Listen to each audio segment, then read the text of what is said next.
al Señor de señores. En esta noche estamos felices, estamos contentos. Saludos a los hermanos de Facebook Live. Si usted tiene Facebook en su celular, este es el momento para darle share. Usted le da share, ya estamos ahí. Saludos a todos los que nos están viendo. También un saludo cordial a todas las personas que están aquí en esta noche. Tenemos un tema sumamente interesante para todos ustedes y sabemos que Dios se ha de manifestar. El tema de esta noche del volumen 11 y el tomo número 6. Hoy el título es la primera carta del apóstol Pedro y vamos a entrar en la introducción. Gracias, Andy. En la introducción. Vamos a entrar en una de las cartas más poderosas de la Escritura, hermanos, y escrita por un hombre a quien Dios escogió para un ministerio muy, pero que muy especial. Mire, este hombre jugó un papel importantísimo en lo que es la difusión del Evangelio de Jesucristo.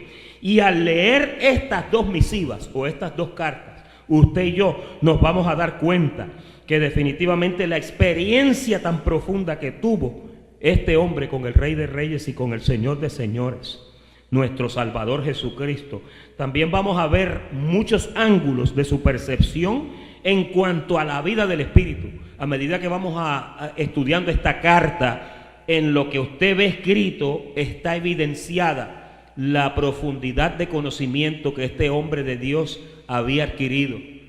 Este no era un graduando de Yale, este no era un graduando de Stanford, este era un pescador del vulgo. Era un hombre sencillo de la calle, pero era un pescador, él con sus hermanos. Un día Jesús lo vio y ya este hombre era un instrumento escogido de Dios. La Biblia dice que lo más vil del mundo es lo que Dios escoge para avergonzar a los sabios. Y Pedro es Pedro, Cefas, Simón Pedro, como le querramos llamar. Pedro es el ejemplo vivo de que esto es una realidad. Vamos a ver las fuertes convicciones que lo hicieron una de las figuras más prominentes del primer siglo. Obviamente usted sabe y yo sé que la figura más prominente del primer siglo fue Jesucristo. Pero Pedro, yo diría que está un segundo ahí por causa de la comisión y por causa de la responsabilidad que recibió del Rey de Reyes, de nuestro Señor Jesucristo. Bien, por las evidencias internas, hablando un poquito de la autoría de esta carta, por las evidencias internas de esta carta, definitivamente no quedan dudas de que Pedro realmente escribió las dos cartas. Esta no es como la carta de los Hebreos, que no tiene una información en su encabezamiento que habla del autor, pero en esta es claramente, universalmente, tanto la iglesia primitiva como la institución católico romana están en armonías para aseverar que Pedro fue el autor de esta carta. Un teólogo venezolano llamado Alexander Barroso presentó una tesis donde dice que de acuerdo a Primera de Pedro 5:12, ponme ahí María, Primera de Pedro 5:12, Silvano estuvo involucrado en la escritura de esta carta y eso ha sido aceptado en todos los círculos educacionales cristianos. Mira cómo dice Primera de Pedro 5:12, por conducto de Silvano, a quien tengo por hermano fiel, dice Pedro, os he escrito brevemente, amonestándoos y testificando que esta es la verdadera gracia de Dios en la cual estáis. Oiga, cuando usted encuentra una declaración como esa, estamos aquí hablando de que el apóstol Pedro, el hombre que tuvo el encuentro personalmente con Jesucristo, mire, este hombre tuvo unas experiencias que ahorita vamos a hablar un poquito de ellas. Este hombre da testimonio de que ese mensaje de aquel hijo del carpintero de la cruz, esa era la verdadera gracia. Esa es la verdadera gracia aún en el día de hoy, y por eso le damos gloria al Rey de Reyes y al Señor de Señores. Mire, esta especie de encíclica o de circular estuvo destinada a las congregaciones cristianas que habitaban en las regiones de Asia Menor. En Asia Menor y en el norte de los montes Taurus, en lo que hoy es Turquía. Si usted busca lo que hoy es Turquía, Turquía tiene un nombre en su lenguaje que le llaman Kuşadasi. Hace como un par de años yo estuve por allá. En Turquía es que residen esas 5 o esas 4 provincias que se mencionan en el capítulo 1, versículo 1, María, capítulo 1, versículo 1, cuando el apóstol Pedro, a diferencia del apóstol Santiago, Santiago no nos dio los detalles, simplemente nos dijo que era la iglesia que estaba en la dispersión. Ahora, aquí el apóstol Pedro es un poco más específico porque él dice a los expatriados de la dispersión que habló Santiago. Y aquí están los sitios: el Ponto, Galacia, Capadocia, Asia y Bitinia. Esos son los sitios, las 5 provincias localizadas en la Turquía de hoy, en Kuşadasi, que estaban expatriados los cristianos que fueron perseguidos en Jerusalén, ¿no? Ustedes saben que el creer en Jesucristo desató una persecución en el siglo I después de Cristo. Y oiga, después de eso comenzaron las cosas a ponerse fuertes para la iglesia cristiana. Hoy día hay sitios donde geográficamente están más o menos cerca de esos mismos sitios. Hay persecución para los cristianos. A los cristianos los están persiguiendo. Otras sectas religiosas y los están matando. Por si usted no lo sabía, dele gracias a Dios que usted vive en un país tan bendecido como lo es Estados Unidos, porque hay sitios donde no se disfruta de esta libertad que tenemos aquí. Ok, en este asunto de las fechas, para hablar un poco acerca de las fechas y de los lugares, siempre van a haber divergencias, van a haber desacuerdos y discrepancias. Por eso nosotros nunca damos una fecha exacta, sino que decimos entre el año tal y el año tal, por causa de que no hay forma de corroborar cuándo exactamente fue que se escribió, ¿ok? Así que los puntos convergentes de la mayoría de los estudiosos de la vida de Pedro y su ministerio, ellos están de acuerdo que puede haber sido entre los años 64 al 67, ¿ok? Si usted analiza esto, yo sé que usted como creyente nuevo testamentario, usted está pensando en Pablo, ¿verdad? Y usted sabe que las cartas paulinas, nosotros aquí esas fechas se proveyeron muchas veces de cuándo fueron las fechas de las cartas paulinas que empezaron a circular cerca de los años 50, ¿se acuerdan? Y si usted no lo tiene, búsquelo en su panfleto por ahí, que va a ver que estuvieron circulando hasta el año 67, 68.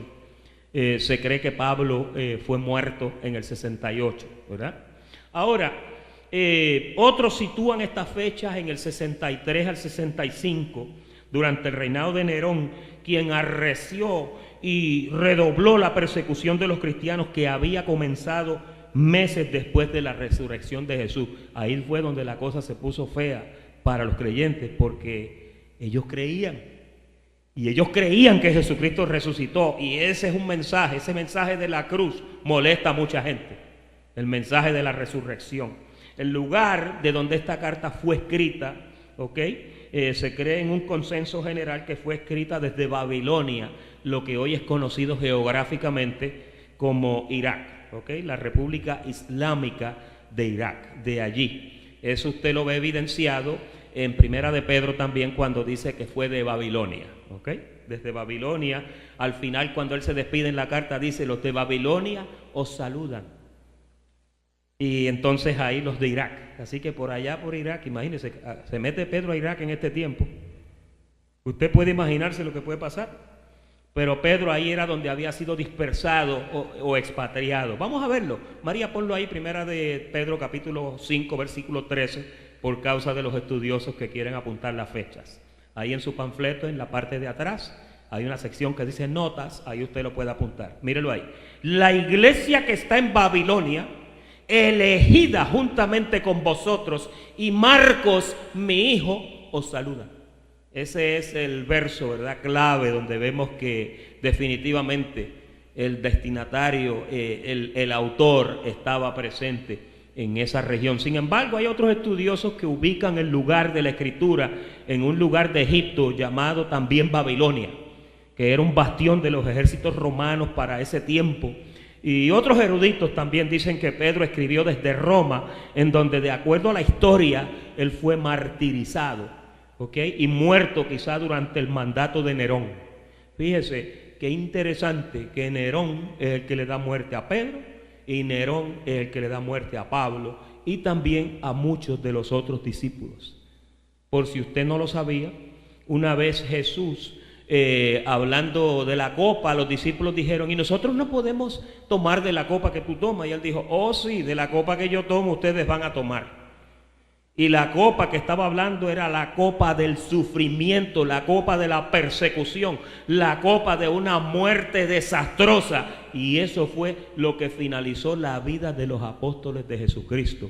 Murieron exactamente como su Señor. Y por las palabras, por la boca del mismo Señor, Él dijo: ningún siervo es mayor que su Señor. Si a mí me persiguieron, si a mí me van a dar muerte, a ustedes también los van a matar. Así que los apóstoles de Jesús todos murieron en unas muertes trágicas. Unos fueron aserrados, otros fueron metidos en ollas de aceite hirviendo, otros fueron crucificados. A Pedro lo crucificaron boca abajo. Me parece que por ahí hay una diapositiva que habla un poquito de eso para que usted vea. Nuestros hermanos católicos siempre se ocupan de proveernos con unas fotos bonitas de todos los pasajes. Esa es la foto, y anterior a esa, María, hay otro que ellos ilustran más o menos cómo era cuando lo estaban colgando. Creo que era la foto después de esa. De todos modos, en esta primera epístola, hablando ahora, las puedes todas para que los hermanos la estén viendo. Los hermanos de Facebook Live desgraciadamente no la pueden ver. Los hermanos que van a ver el video en la postproducción, ellos sí la van a poder ver. Pero estamos mostrando algunas fotos de pinturas y rendiciones de artistas del primer, segundo, tercer siglo. ¿Ok? La primera epístola del apóstol Pedro tiene una serie de epítetos. ¿Qué es eso, pastor? Son calificativos y títulos que si vivieran, si vivieran, Pedro sería la envidia de todos los escritores bíblicos, incluyendo a Pablo. Porque los más grandes estudiosos de Pedro le han dado una carta de calificativos tales como, le dicen la epístola de la esperanza, le dicen la epístola del coraje, o sea, del valor, le dicen la epístola de la vida santa. No hay nada en el ámbito de lo que es la vida del creyente que el apóstol Pedro no toque o no registre en esas dos misivas. Y acuérdese, el apóstol Pedro, al igual que el apóstol Santiago, mandó estas cartas para todos estos cristianos que estaban siendo perseguidos. Usted va a entender a medida que entremos en materia en las próximas semanas por qué era que Pedro hablaba de la persecución. Si alguno padece como cristiano, que no padezca como malhechor. Si sois castigados, si pasa esto, porque era identificando circunstancialmente las situaciones por las que estaban pasando los creyentes en estas diferentes provincias. Muchos de ellos no lograron salir de Jerusalén, murieron mucho antes de salir. Fueron martirizados, otros pues muchos escaparon. Inclusive, hermanos, en nuestro país, aquí en Estados Unidos, hay grupos de creyentes. Por ejemplo, si usted va a la tierra de Lancaster, en Pensilvania, nosotros estuvimos paseando por ahí hace como un par de años en Lancaster. Eso es una zona de fincas donde se establecieron los menonitas. En inglés se llaman Amish. Y son diferentes sectas. Pero estas personas huyeron del viejo mundo, huyeron de las creencias que estaban siendo forzadas para ellos poder practicar una relación con el Señor Jesucristo. Ellos escaparon de esos sitios, fíjese. Son creyentes, son cristianos. Sencillamente tuvieron que huir, como huyeron muchas personas por causa de la fe que ellos tenían. Otros pues pagaron con su vida. Pedro, como víctima de la persecución del primer siglo de nuestra era, en algún momento también fue víctima de las persecuciones porque también fue parte de la dispersión. Él era parte de la dispersión de que él habla y de que Santiago hablaba. De lo que tan apropiadamente habla Santiago el hermano, él era víctima y era partícipe precisamente de esa misma persecución y de la dispersión. En esta carta, Pedro acentúa la lección de que la santidad de vida es más importante, significativo y trascendental que la liberación del sufrimiento. Fíjese, Pedro llegó a entender que el que quiera servir al Señor Jesucristo va a tener que pasar por situaciones. Él lo dijo. Mire, una vez se hizo el comentario tanto de Pablo como de Pedro: oye, lo que estoy viendo aquí es que es necesario que con muchas tribulaciones entremos a este reino. Hay cristianos que hoy día no quieren sufrir por nada. Hay personas que quieren una vida de utopía espiritual, una hamaca color rosa, unas gafas color rosa, y quieren vivir en un ambiente donde yo no quiero que ni la estructura molecular del aire me moleste. Hay gente que están así.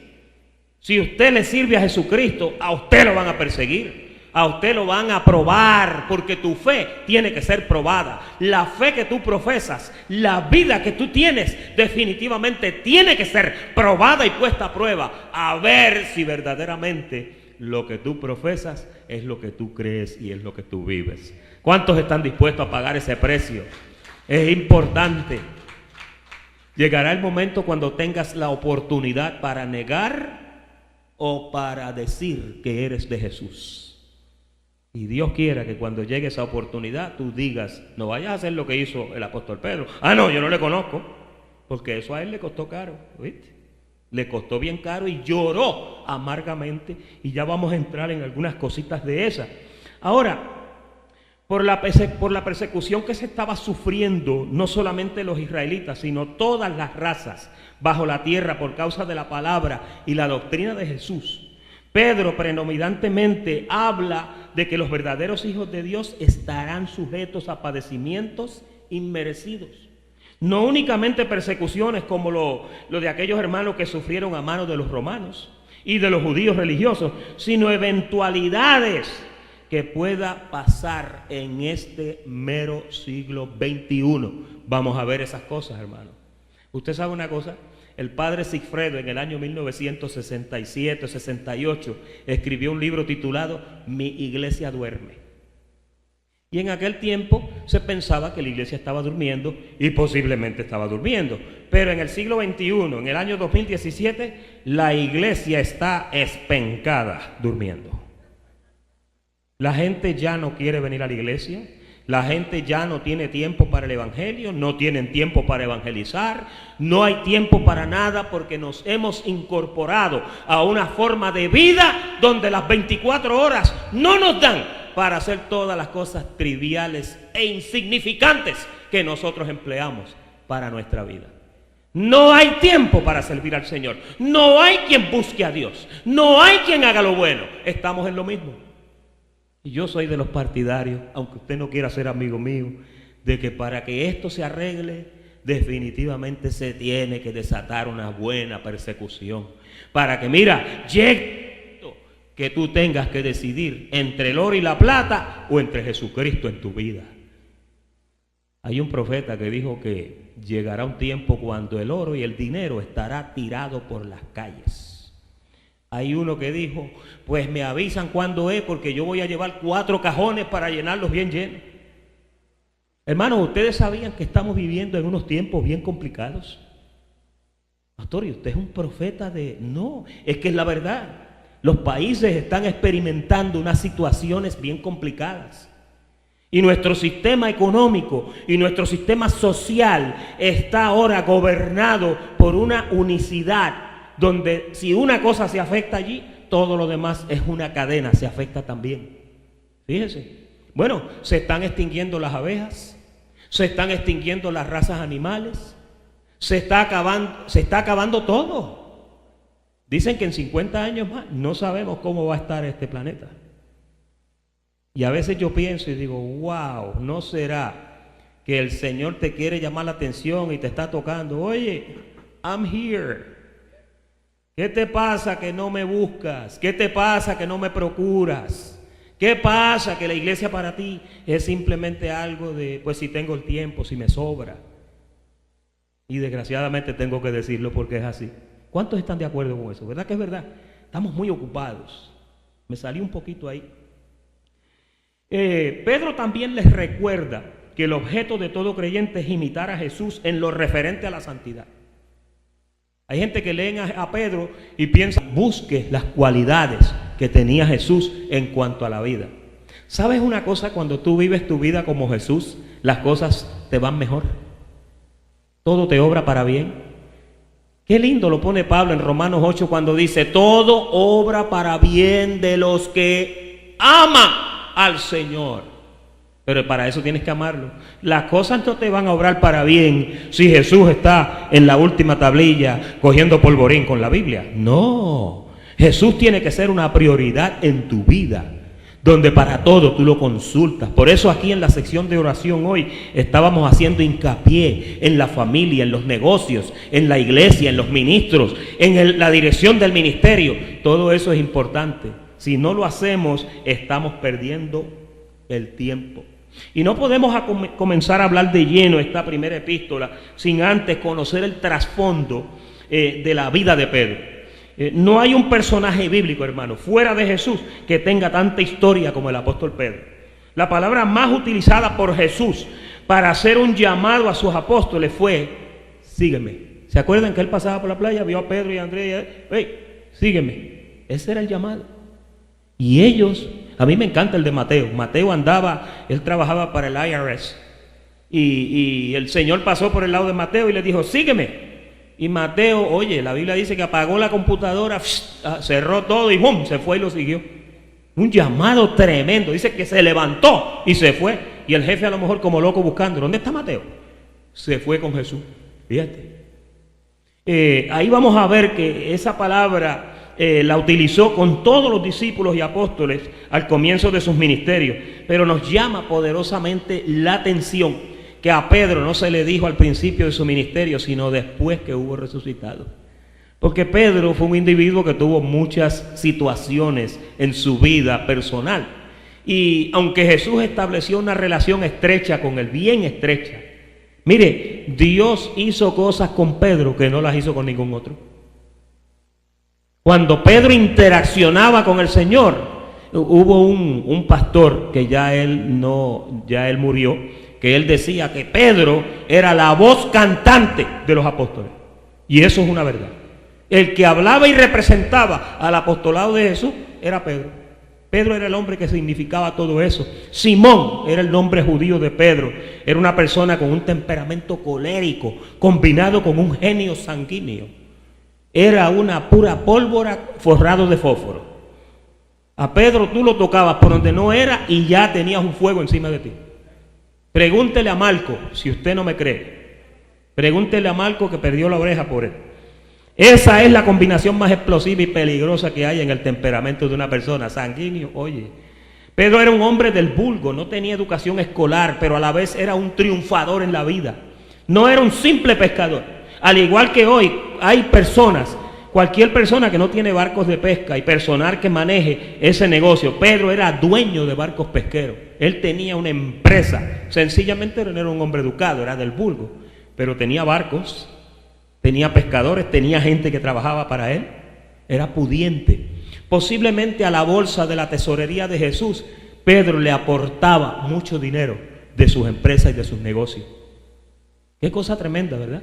Una vez el negocio de él bajó en el Dow Jones y estaba bien abajo. Y Jesús vino y le dijo, préstame un botecito de eso para predicar un ratito. Y dice que rodó el bote para dentro del agua y Jesús se sentó y oye, predicó un mensaje. Y después que predicó, toda la gente escuchando, y Jesús le dijo, ¿por qué no vamos ahora a dar una pescadita? Y Pedro le dice, si estuve toda la noche pescando, Jesús, ahí no hay nada, los peces yo no sé para dónde han cogido. Y le digo, pero vamos, no, pero si es que no hemos cogido nada, Jesús, yo soy profesional en la pesca. Vamos, Pedro, vamos conmigo. Oye, se lo lleva mar adentro y le dice, tírala a la mano derecha. Y dice que los peces que habían eran tantos y tantos que rompían las redes. Tuvo que llamar a los otros barcos de la compañía, porque él no va a llamar a gente extraña, a los otros pescadores de la compañía para que vinieran a recoger la cosecha. Cuando tú le prestas tu negocio a Dios, Dios se encarga de que la prosperidad llegue a tu negocio. Nunca pongas a Dios al final o por atrás. Siempre tu negocio debe de estar disponible para el maestro, porque después que él hace lo de él, viene lo tuyo. Dios tiene la capacidad de tocar tu empresa como el toque de Midas. Dios lo toca y después todo lo que tú tocas prospera. Así le dijo él a los antiguos: todo lo que toques con tu mano prosperará. Así es como Dios quiere verte, pero para eso hay la reglamentación es sencilla: dale el primado a Jesucristo y Él se va a encargar de tu peluquería, de tu dealer, de tu oficina, de tu negocio, de la empresa, lo que sea, va a echar para adelante porque le estás dando el primado al Señor. Cuando Jesús llamó a Pedro y a su hermano Andrés para que lo acompañaran en la aventura del Evangelio, les asoció su profesión con pescar almas. Fíjese, a Pedro fue que el Señor le dijo: ven que te voy a hacer pescador de hombres. De ahí es donde sale la calcomanía esa linda del pescadito, que se la ponen a los carros detrás. Cuando usted ve el pescadito ese, lo que está hablando es del mensaje que se le dio a Pedro: ven que te voy a hacer pescador de hombres. Y los de Darwin, de la teoría esta de la evolución, pues cogieron el pescadito y le pusieron 4 patitas, dando a entender que el pescadito después echó patitas y caminó, pero no es así, no es así. Es el pescadito solo sin patitas. No vayas a comprar el que tiene patas, porque te conviertes en un falso profeta. Mire, venid en pos de mí, decía el Señor. No les dijo: sígame y os haré pescadores de hombres. Mateo 4:18, María. Los haré pescadores de hombres. Ellos entonces dejando al instante las redes, dice que le siguieron. Con ese acto, los discípulos Pedro, Andrés y Simón y Juan estaban a punto de ser parte de la historia de Jesucristo, del Evangelio que Él vino a enseñar a este planeta Tierra. El llamado más grande, oye, es que Jesucristo te llame. El llamado más grande es que el Señor te invite a que tú lo sigas. Que el Señor te invite a que tú participes con Él. Cuando tú haces eso, todo lo que tú tocas después va a prosperar. Acababan de entrar a la universidad de la vida estos individuos. Porque la universidad, Jesús era una universidad. El que escucha a Jesús se pone sabio automáticamente. Tú te pones a leer a Marcos, Mateo, Lucas y Juan y empiezas a ver todas esas palabras que Jesús hablaba. Porque Jesús por su boca dijo que las palabras que Él hablaba eran vida y eran espíritu. Cuando Dios habla, oye, tú te sanas. Cuando tú hablas las palabras de Jesús, tú te enderezas. Se arregla el problema que tú tienes. Si tu matrimonio lo necesita, Él te lo arregla. Tus hijos, tus finanzas, todo. Porque lo único que tú necesitas es a Jesús.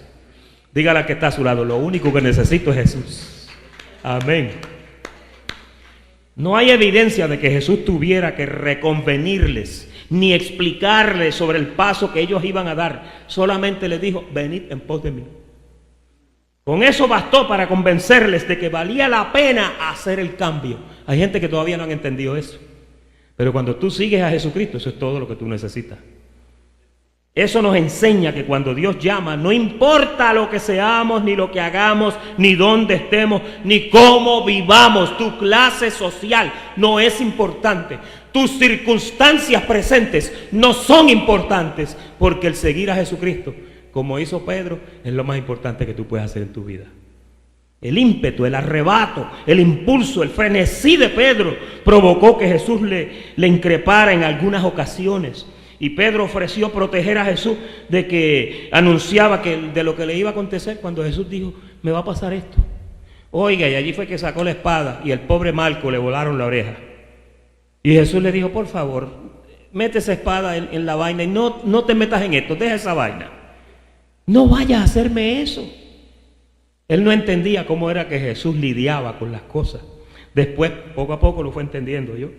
Desde entonces comenzó Jesús a declarar a sus discípulos que le era necesario ir a Jerusalén a padecer mucho de los ancianos, de los principales sacerdotes y de los escribas, y ser muerto y resucitar al tercer día. Entonces Pedro, tomándolo aparte, oiga lo que dice Pedro, tomándolo aparte, le dice, comenzó a reconvenirle, le dice: Señor, ten compasión de ti.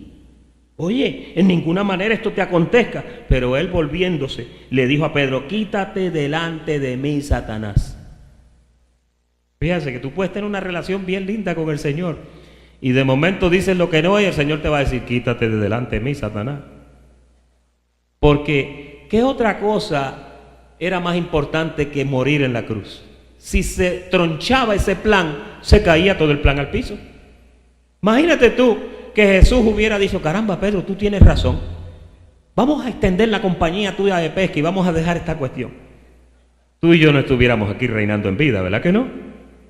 Pero mira, Pedro lo aprendió a duras penas. Jesús estaba tan molesto con los arrebatos del temperamento de Pedro, a tal punto que lo llamó Satanás. Imagínate, yo puedo ver la cara de Pedro, pastor, cuando le dijeron a Satanás, oye, pero me acaba de decir diablo. Imagínate, no era correcto lo que dijo Jesús, pero necesitaba en su ministerio, lo necesitaba. Y Pedro era importante, pero él no lo sabía.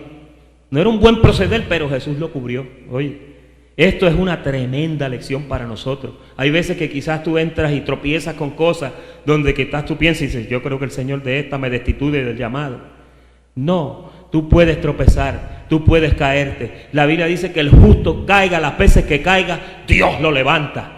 Dios te levanta porque Él te necesita. Tú eres un instrumento escogido, que Dios ha escogido para que tú hagas un trabajo.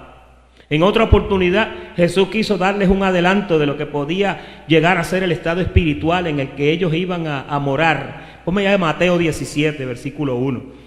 Y dice que 6 días después, Jesús tomó a Pedro, a Jacobo y a Juan, su hermano, y los llevó aparte a un monte alto y se transfiguró delante de ellos.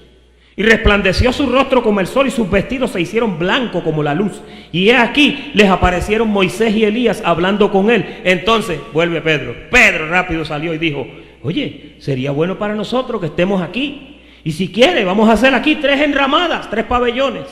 Uno para ti, uno para Moisés y uno para Elías. Yo me meto en el tuyo, maestro. Y fíjense, nadie ha podido identificar de dónde sacó Pedro la idea de que los personajes que vieron en el éxtasis que eran Moisés y Elías. Obviamente Moisés representaba la ley y Elías representaba a los profetas, ¿verdad? Pero hasta el día de hoy hay tantas cosas que los exégetas y los eruditos bíblicos dicen acerca de eso. Ahora, en este relato nosotros vemos al Pedro sanguíneo, al asomado. Pedro era como un asomado, que dicen que queriendo hacer 3 enramadas para proteger del sol, del desierto a 3 entes espirituales. ¡Qué loco! Ese Pedro era un loco. Jesús transformado y él tratando de hacer un pabellón para meterlo. Hay gente que hacen así con el Señor, ¿yo? Hay gente que quiere coger a Jesús para ellos solitos. Jesús no es para ti solo. Jesús es para que tú lo compartas con todo el mundo, con tu vecino, con tu familia, con todos los que están alrededor tuyo. Jesús no es para una persona, Jesús para todos. He's for everyone. El temperamento sanguíneo de él siempre lo metía en esos problemas. Para mi entender, yo a veces miro este milagro más impactante y sobrenatural de todos los que narran los 4 evangelios. Caminar sobre algo que la razón te dice que no se puede hacer. Caminar sobre el agua. Pedro caminó sobre el agua, imagínese usted. Ahora, si observamos bien este pasaje que narra ese episodio, nos vamos a dar cuenta que aquel milagro, oye, aquel milagro fue producido por Pedro, no por Jesús. Fíjate, porque Jesús se apareció y el que salió con las palabras, bueno, si eres tú, que yo vaya donde ti. Él fue el que empezó a fabricar esa historia. Y Jesús lo miró. Yo me imagino que Jesús se complicaba cada vez que veía a Pedro. ¿Qué voy a hacer con este? Oye, y dice que Pedro y los discípulos de Jesús se dedicaban a la pesca, habían ido a sus labores, aún probablemente el día que andaban con Jesús aprendiendo de él. Por la noche, madrugada, salían a sus labores cotidianas, eran gente responsable de su familia. Todo el mundo tenía su trabajo, tenían sus cosas, pero había un momento donde ellos se dedicaban al Señor. Yo pienso que habían algunos, pastor, que eran empleados full time. Dios le pagaba la renta, le pagaba todas las cosas. La Biblia dice que entre los discípulos había un tesorero. El de la bolsa era Judas. Y la Biblia dice que él comía con publicanos, había mujeres piadosas y pudientes que yo estoy seguro que le sembraban dinero a él. Porque no eran a vivir del aire, ¿verdad? Es como los ministerios no viven del aire. La feligresía es la que hace posible que un ministerio pues pueda pagar la renta, pueda pagar la luz, todo funciona de esa forma. Y si Jesús tenía un tesorero, era porque habían finanzas. Y desgraciadamente el tesorero no era muy bueno, porque el tesorero dice que extraía de la bolsa. Ahora, mira esto. En la madrugada, el versículo 26, los discípulos viéndole a Jesús andar sobre el mar se turbaron diciendo, un fantasma. Y dieron voces de miedo, pero enseguida Jesús les dijo, tened ánimo, yo soy, no temáis. Estas palabras yo soy representaban para los judíos la misma presencia de Dios. Cuando Dios mandó a Moisés que le dijo, vete, dile que yo soy, te manda. Cuando hablaba por el profeta decía, ese yo soy, todo el tiempo yo soy. Dios se identificaba con esa expresión. Pero este fue el primer nombre antes de que él se llamara Jehová. Entonces mire el 28. Entonces Pedro le dijo, Señor, en un dejo de duda, Pedro le dice, si eres tú, manda que yo vaya a ti sobre las aguas. Y él le dijo, ven. Y descendiendo Pedro de la barca, andaba sobre las aguas para ir a donde Jesús. Pero al ver el fuerte viento tuvo miedo y comenzando a hundirse, dio voces diciendo, Señor, sálvame. Al momento Jesús, extendiendo la mano, se asió de él y le dijo, hombre de poca fe, ¿por qué dudaste? Y cuando ellos subieron a la barca, se calmó el viento. De ahí salió la expresión, ¿se acuerdan? Que decían, ¿y quién es este que aún los vientos le obedecen? En otra ocasión, durmiendo en una barca, pasó lo mismo. Pero Pedro tuvo esas experiencias tan cerca con Jesús, porque él es sanguíneo. Mire, se puso de manifiesto, porque sin pensarlo, a escuchar la palabra de Jesús, que le dijo, ven, fue más suficiente para que se arrojara en brazos de lo positivo, sin importarle la razón. La razón quizá decía, no se puede, pero él se lanzó al agua sobre la lógica y sobre la razón, y venció. Usted ha visto un nene que a veces usted le dice, tírate papi, tírate. El nene le cree a usted y se tira. Usted no va a sacar las manos, se va a caer al piso. Cuando tú confías en Dios de esa forma, Dios nunca te va a dejar caer. Cuando tú confías en Dios de esa forma, Dios te va a guardar. No temas en ser valiente y en confiar en Jesús, porque eventualmente vas a ver su mano poderosa trabajando en tu vida. En el caso más patético, sucedió a los 3 años y medio de andar instruyéndose, preparándose, cultivándose, formándose a los pies de Jesús para la carrera que tenía que seguir. Oiga, el mismo día que Jesús iba a ser aprendido, sucedió lo que estaba escrito. Ponme ahí a Mateo 26, versículo 32. Mateo 26, 32. Mira qué bonito esto. Pero después que haya resucitado, decía él, iré delante de vosotros a Galilea. Respondiendo Pedro, el 33, le dijo, aunque todos se escandalicen de ti, yo nunca me escandalizaré. ¿Usted sabe por qué Pedro hablaba de esta forma? Porque él sentía una convicción de amor y de confianza profunda por dentro, que él hablaba de esa forma, aunque después quizá la estructura de la persona que era él le traicionaba y no podía cumplir lo que de corazón él prometía. Fíjese. ¿A usted no le ha pasado eso a veces? Usted quiere ser fiel, usted dice estoy contigo hasta lo último y después pasa una situación y yo te busco y no te encuentro. O tú me buscas y no me encuentras, porque somos insuficientes, ¿no? Somos insuficientes.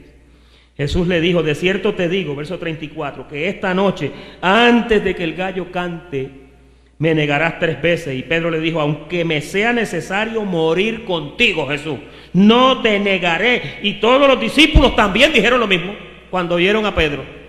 La emoción, ¿no?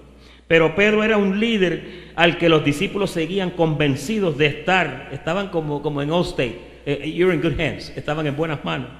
Todos sabemos que el gallo, oye, al igual que el coquí de Puerto Rico. Nerio, tú andabas por Puerto Rico y me llamaste un día y yo no te podía escuchar con los coquíes del ruido tan ensordecedor que hacía. Mira Lucas, vamos a Lucas 22, 61 para otro detallito importante. Y estamos hablando de las arrancadas de Pedro, ¿verdad? Entonces vuelto el Señor miró a Pedro y Pedro se acordó de la palabra del Señor que le había dicho, antes de que el gallo cante me negarás 3 veces. Y Pedro saliendo fuera, oye, lloró amargamente. Tenía un buen corazón, sencillamente era que la carne no le daba para hacer lo que él tenía que hacer. 3 días después vemos a Pedro corriendo junto con Juan a la tumba de Jesús, después que pasó que lo crucificaron, de la que María Magdalena había dicho que estaba vacía. Y aquí voy a hacer un paréntesis para ver una curiosidad y reflexión. Si Jesús le había dado las llaves del reino a Pedro, ¿por qué no a Pedro? ¿Usted se ha puesto a pensar en eso? Mira, para pensar con sabiduría, ¿ok? Después de la muerte de Jesús, vemos que a Pedro se le desvanecieron las esperanzas. Y se volvió a sus tareas de pesca, y los demás discípulos que también eran pescadores se fueron con él a pescar. Dijeron, se acabó todo esto, se fue el hombre. Como era de costumbre, Pedro se desnudó para pescar. Ponme ahí a Juan 21. Juan 21, versículo 2. Como no habían pescado nada, el GPS de Jesús, que lo observaba desde la orilla, se puso en órbita y les indicó hacia el lado donde había gran cantidad de peces. Oye, y dice la palabra que comenzaron a pescar. ¿Y sabe cuántos peces cogieron? 153. Eran unos peces enormes. Y fíjense, a veces uno se pone a pensar, ¿por qué 153? Por años yo había leído esto, yo no me había dado cuenta hasta que recientemente se analizó científicamente en ese mar donde ellos estaban. Existen 153 especies de peces. Ese día, uno de cada especie llegó a las redes por la palabra de Jesús. Qué cosa tan tremenda, ¿verdad?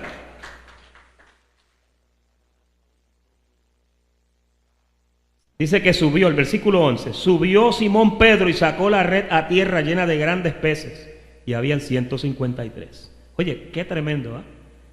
Pedro, en el tablero de ajedrez que jugó, si le pudiéramos decir, con Jesús, tiene un lugar preponderante, inclusive más que el apóstol Pablo, quien también conoció a Jesús, pero no hay registro de que Jesús hubiera conversado o cruzado alguna palabra con Pablo.